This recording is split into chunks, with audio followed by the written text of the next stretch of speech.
Over the last 5 decades, the Range Rover has become more of a luxury vehicle as opposed to an off-roader. But it has still managed to stay relevant. So today, we want to find out why this new model is relevant in 2022.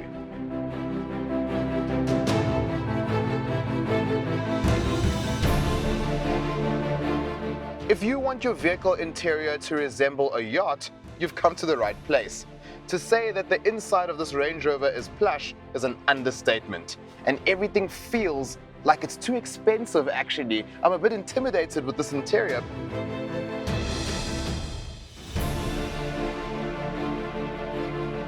One thing that is very noticeable is the use of leather. There's leather on the sun visor, on the dashboard, and even leather on the roof. What I do like though is that the cabin still remains quite similar to the previous model, only modernized. You've got this floating touchscreen infotainment system, you've got a digital instrument cluster, and one thing I have noticed is that Land Rover has done away with the dual screen that we saw in the Velar. It was nice to look at, but it wasn't as nice to use, so I'm glad that they've replaced it with good old knobs. The infotainment system on this Range Rover is a pleasure to use. These systems keep getting better and better, and it's quite easy to navigate at the same time. It's not confusing, and you've got a plethora of information that you can access from this system right here. But of course, don't spend too much time on it because you need to drive the vehicle at the end of the day.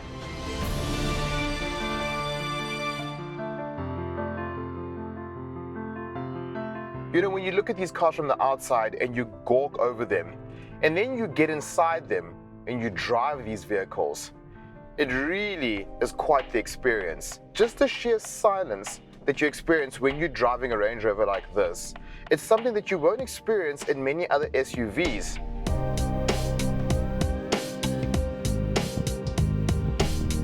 These new Range Rovers have definitely become waft-mobiles, and waft the way they do with grace and style. I mean, I've got a hump coming up now. What hump? And the interesting thing is, it's riding on 23-inch wheels, but that is where the beauty of air suspension comes in. Not only is the vehicle quite flat around corners, but it's also very easy to turn corners because for the first time, the Range Rover now offers 4-wheel steering. So at lower speeds like this, when I take a corner and it's quite tight, the wheelbase shortens so that it's easier for me to take the corner.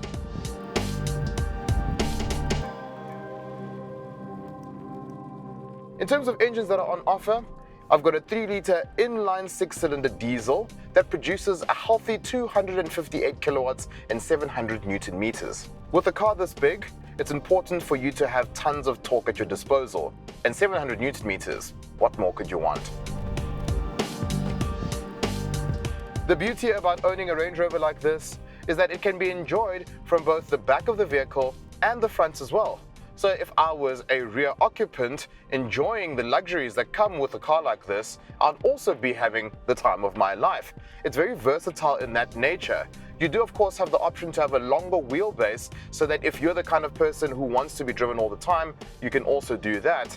But the normal standard wheelbase works for my liking because I obviously enjoy driving cars. And if you're that kind of person, I think the standard body shape will work quite well for you. But it's funny that as luxurious as this car is, and as much as I'm enjoying it in a nice leafy suburb, if I really wanted to go out into the bundus, I still can. And that's the duality of a vehicle like this, is that as much as it's pretty and very premium, if you want to get it rough and dirty, you also can do so.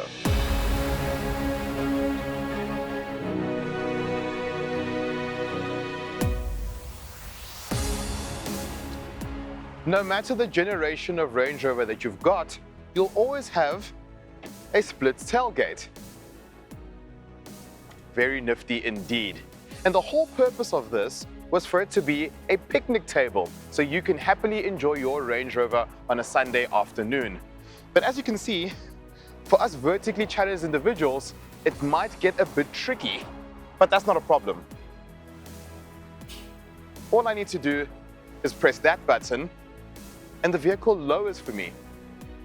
And that actually speaks to the whole nature of the Range Rover product. It is a car for convenience. Sitting in the back of the vehicle, I can control a number of features of the car, and that is the relevance of having a Range Rover today. It's essentially like having your own personal butler.